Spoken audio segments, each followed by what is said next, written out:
J'ai découvert en 2001 des chanteurs coréens que j'écoutais pour la première fois et j'ai de suite accroché de par la sonorité, la langue très douce et je me suis intéressé depuis au phénomène K-pop. C'est comme ça que j'ai commencé à apprécier la musique coréenne.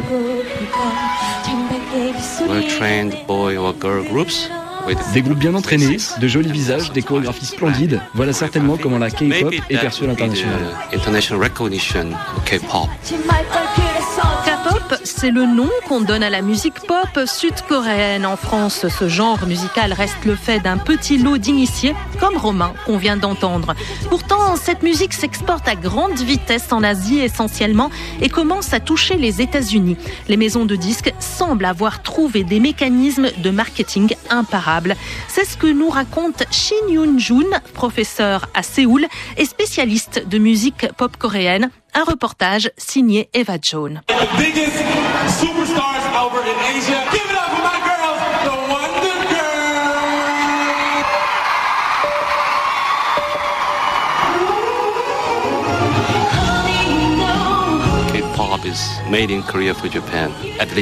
La K-pop est produite en Corée pour le Japon. C'était du moins le cas à ses débuts. Et comme les Japonais avaient déjà leur propre J-pop, l'appellation K-pop a permis d'importer et de promouvoir plus facilement la musique coréenne.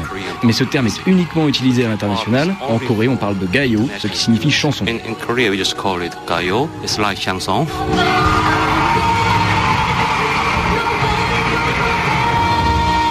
In the case of Wonder Girls and Nobody, la chanson Nobody des Wonder Girls est d'abord sortie en Corée en 2008, puis elle a été traduite en anglais et c'est devenu un tube aux États-Unis. C'est la première fois qu'une chanson coréenne se classe dans le top 100 américain.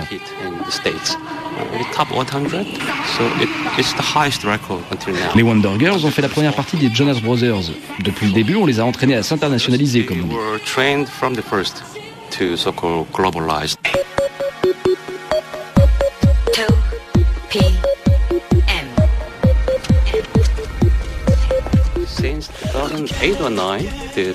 Depuis 2008 ou 2009, les grandes maisons de disques sud-coréennes essaient de recruter des étrangers. Par exemple, un des anciens chanteurs du groupe 2PM était coréano-américain et l'un des membres actuels est thaï-américain, ce qui explique le succès de ce boys band en Asie du Sud-Est.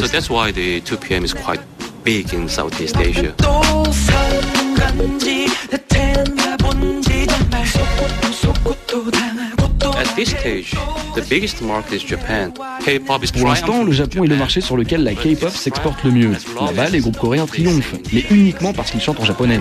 Une fois qu'ils sont connus, le public se met à écouter leurs chansons en coréen. Les chanteurs K-pop s'efforcent d'enregistrer des chansons en anglais, en japonais et en chinois.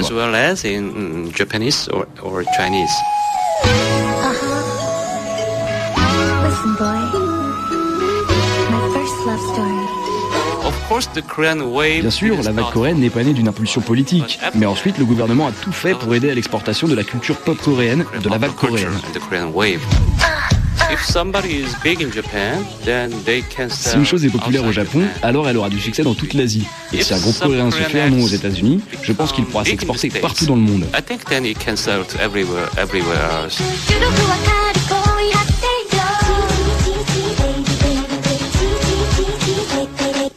Je m'appelle Romain Krief, je suis le fondateur et responsable du site K-pop.fr. J'ai 28 ans, je suis passionné par la culture coréenne depuis plus de 10 ans. Là maintenant, en France, on a déjà les supports, les blogs, les sites internet traitant de la musique coréenne de la Corée vraiment commencent à se développer. Alors récemment, il y a eu une page Facebook qui a vu le jour, tout simplement elle s'appelle Concert Paris K-pop. Donc en fait le but c'est de justement montrer, trouver certaines agences qui seraient réticentes, qu'il y a un vrai engouement. Et actuellement il y a 8000 fans, alors que la page elle a que quelques mois. K-pop, la musique pop sud-coréenne, un reportage d'Eva Jones.